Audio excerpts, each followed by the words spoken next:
समय चक्रको साथमा नेपाल टेलिकमको 4G नै पर्फेक्ट छ। नेपाल टेलिकम, राष्ट्रको सञ्चार। औरा सेफ सर्जिकल मास्क।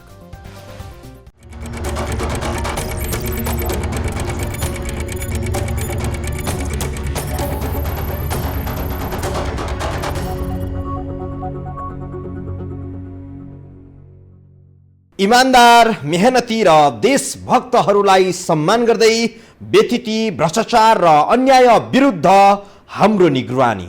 यो हो टेलिभिजनको समय चक्रमा यहाँलाई हार्दिक स्वागत छ दर्शकवृन्द। म विक्रम श्रेष्ठ।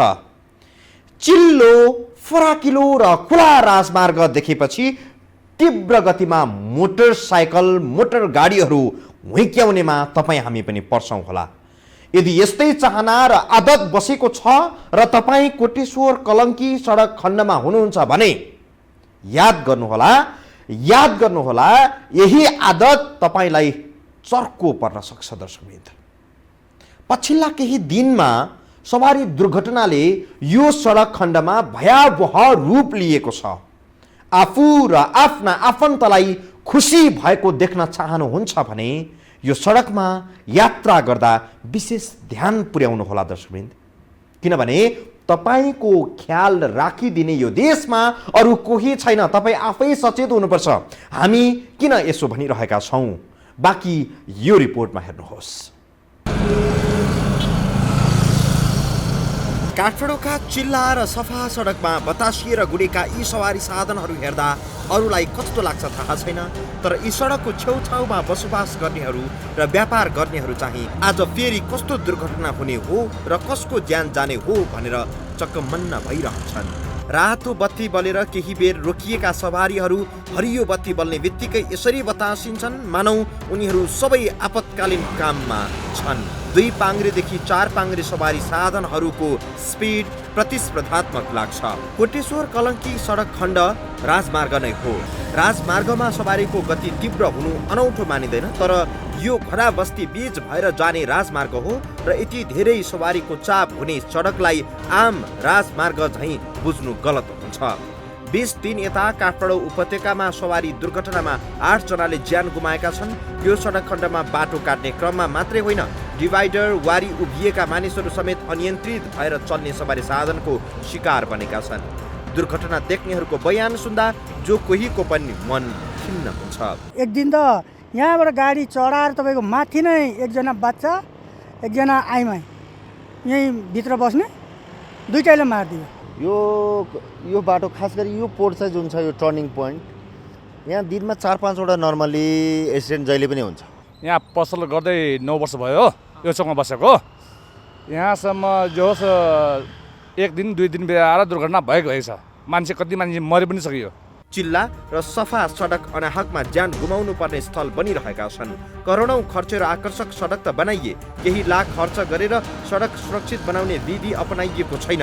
यही कारण यो सडकमा कुनै पनि बेला जो कोहीको ज्यान जान सक्छ। ज्यान जाने गरी भएका घटना त धेरैलाई थाहा हुन्छ, तर चोटपटक लाग्ने गरी हातखुट्टा भाँचिने गरी भएका सवारी दुर्घटनाको हिसाब नै हुँदो रहेनछ।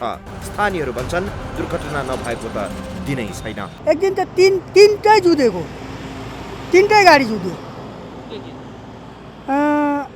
2टा कार अनि एउटा भेन हुन्छ। कसैको हातखुट्टा भाँचिरहेको हुन्छ, कसैको सवारी साधनको क्षति भइरहेको हुन्छ। कतिजनाले त 4-5 जनाले त ज्यानै पनि गुमाइसके। यहाँ यता तालची खेल अनि बिएमबिओ हस्पिटल अगाडि त्यति दुर्घटना हुँदो रहेछ। 2 किनारमा व्यापार गरी बस्नेहरू यो राजमार्गलाई यमराज पथ भन्दा रहेछन्। उनीहरूले दुर्घटनामा छेद विच्छेद भएका मानिसहरूको शव यहाँ देखेका छन्। यही भएर हेर्दा चिल्लो र राम्रो देखिए पनि यथार्थमा यो राजमार्ग दर्दनाक छ। टायरका गोटी खिए झैँ यो सडकमा धेरैका सपना सिद्धिएका छन्। 6 लेनको सडकमा जसले जति स्पिडमा चलाए पनि हुन्छ, रोकटोक गर्ने, स्पिड नियन्त्रण गर्ने संयन्त्र छैन। ट्राफिक प्रहरीले बेला बखत स्पिड नाप्ने यन्त्र बोकेर चेक जाँच पनि गर्छ, तर त्यो पर्याप्त हुन सकेको छैन। कमसेकम कलङ्कीदेखि कोटेश्वरसम्मको रोडहरूमा चाहिँ अलिकति दुर्घटना बढेकै छ। जेब्रा क्रसिङमा पनि मान्छेले स्पट डेथ भएको अवस्था छ। बिएनबी अगाडि पनि त्यहाँ 2 जना मान्छेको स्पट डेथ भएको छ अस्ति 2-4 दिन अगाडि मात्रै।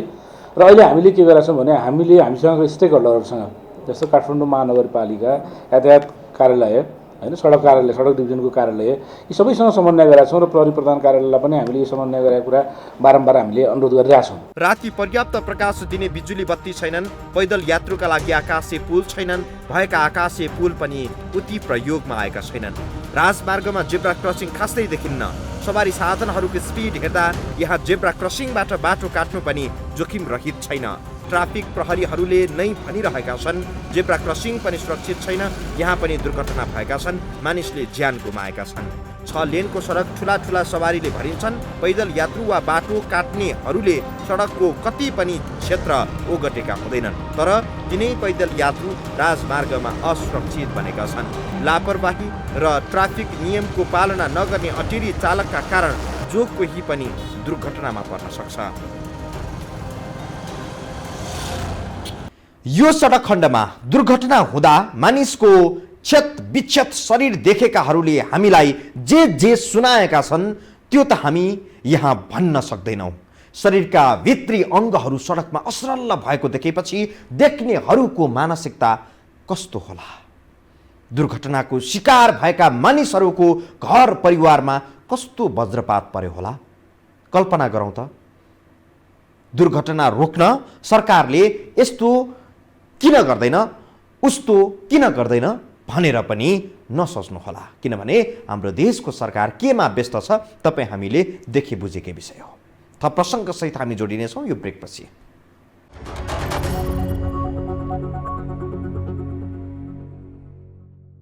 सडक दुर्घटना शून्यमा झार्न सम्भव छैन, तर न्यूनीकरण गर्न चाहिँ अवश्य सम्भव छ।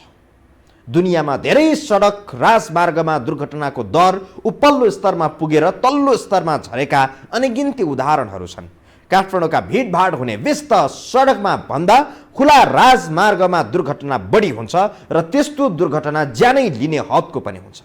यसो हुनुको पहिलो कारण त तीव्र गति नै हो। यही तीव्र गतिले भइरहेको क्षति बेहिसाब छन्। हेरौँ यो रिपोर्टमा।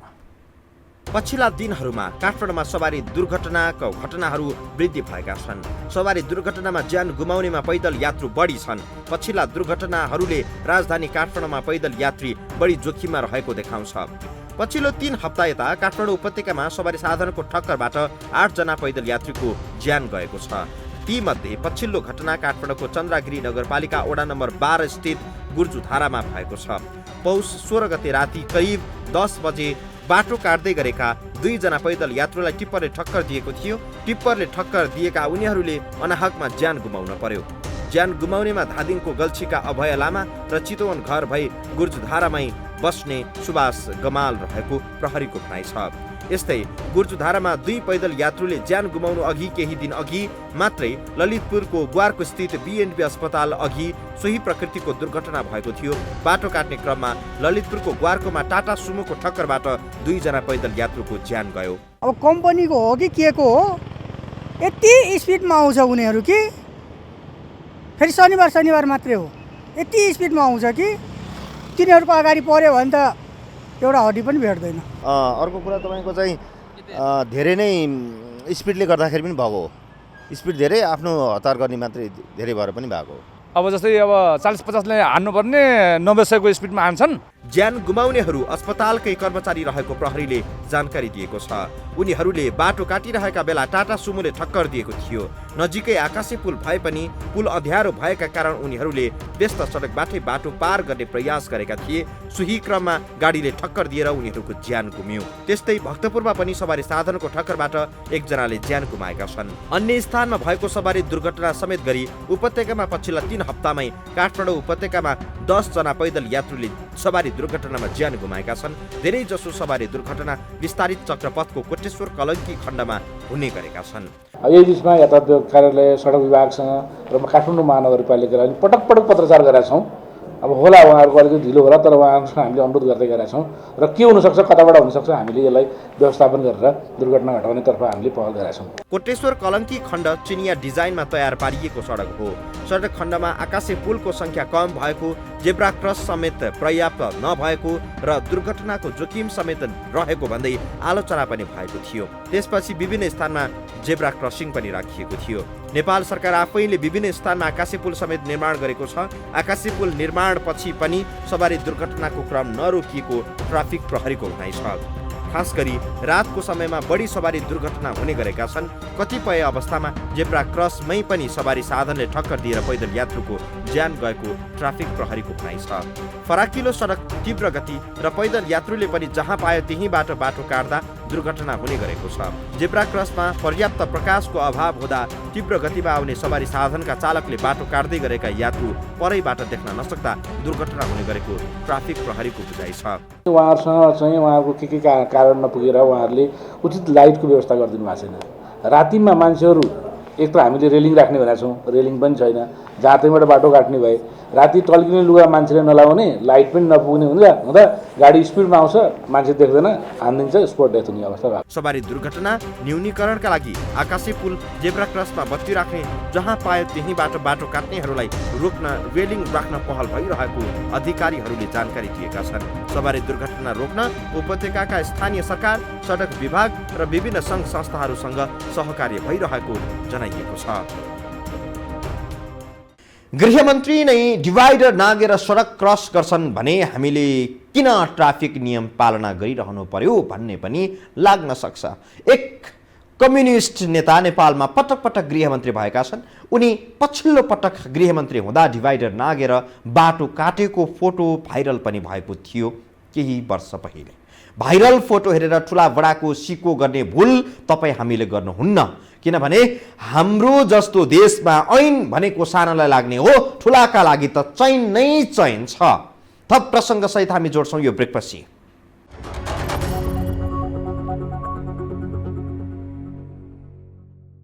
धेरै सवारी र फराकिला सडक हुँदैमा दुर्घटना बढ्ने होइन, तीव्र गति हुँदैमा पनि सवारी दुर्घटना हुन्छ भन्ने पनि होइन।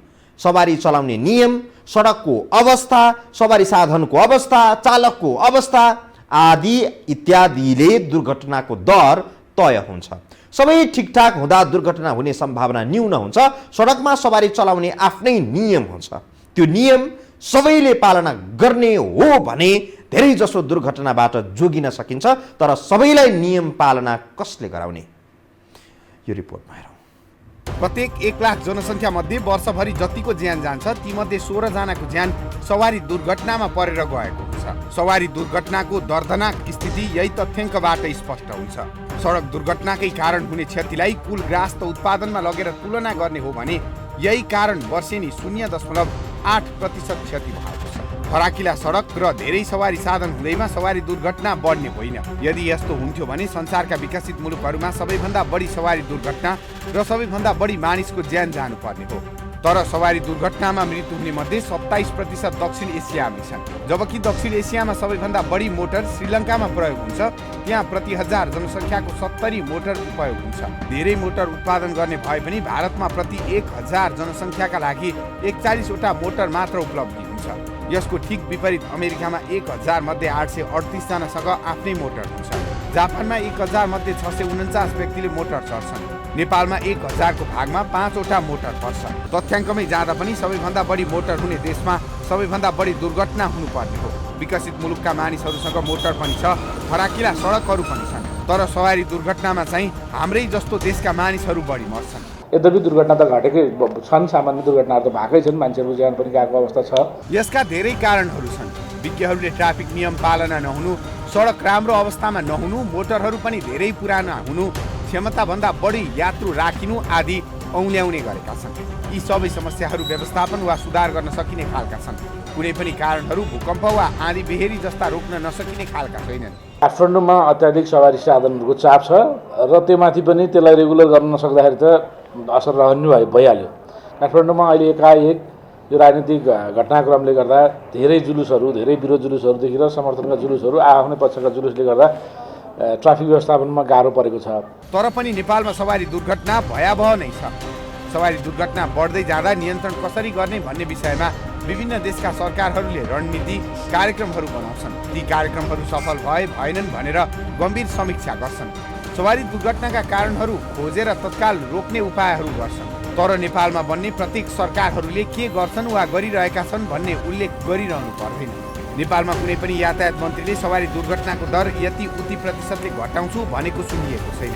अनाहकमा नागरिक मर्ने विषय नेपालको राजनीतिका लागि खास प्राथमिकतामा पर्दैन। नेपालका राजनीतिज्ञहरूको प्राथमिकतामा पर्ने त अन्य कुराहरू नै धेरै छन्। कोरोना महामारीले सन् 2020मा जति मानिसहरूको ज्यान गयो त्यति मानिसहरू त वर्षेउनी सवारी दुर्घटनामा परेर मर्दै आएका छन्। विश्वमा सडक दुर्घटनामै परेर वर्षेउनी 13 लाखभन्दा बढी मानिसको ज्यान जाने गरेको छ। यी मध्ये धेरै चाहिँ न्यून आय भएका देशमै मानिसहरूको ज्यान जान्छ। विकसित भनिएका अधिकांश मुलुकहरूले सडक दुर्घटनाको दरलाई घटाएका छन्। मानिसहरूको ज्यान जानबाट रोक्ने विषयमा विवाद भएर सरकार ढालिएको, संसद विघटन भएको वा त्यस्तै संवेदनशील विषयमा नेताहरू तर्क वितर्क गरिरहेको नेपालमा कहिले हेर्न र सुन्न पाइन्छ होला। कुनै दिन नेपालको सरकारलाई पनि राजनीतिबाट फुर्सद भयो भने जनताको ज्यान कसरी जोगाउन सकिन्छ भनेर सोच्ने फुर्सद अवश्य होला। जनताको ज्यान जोगाउने भन्दा पनि बढी महत्त्वपूर्ण काममा गृहमन्त्री प्रधानमन्त्री व्यस्त भइरहेका छन्। त्यो हामीले देखि बुझिरहेकै विषय हो। देशमा महामारी आओस्, बाढी पहिरो जाओस्, ठुला दुर्घटना नै किन नहुन्, सरकारलाई फरक पर्दैन। सायद सरकार यो भन्दा बढी महत्त्वपूर्ण काममा व्यस्त छ, जुन अहिले व्यस्तता बढेको छ। आजलाई समय चक्र यति नै दर्शकवृन्द। समय चक्रका साथै यस टेलिभिजनका सम्पूर्ण समाचार बुलेटिन कार्यक्रम यो हो टेलिभिजन.com, यो हो खबर.com, युट्युब र फेसबुकमा पनि पढ्न र हेर्न सक्नुहुनेछ। मोबाइलमा यो हो टिभी एप डाउनलोड गरी हामीलाई प्रत्यक्ष हेर्न सक्नुहुनेछ। आजलाई बिदा दिनुहोस्, नमस्कार।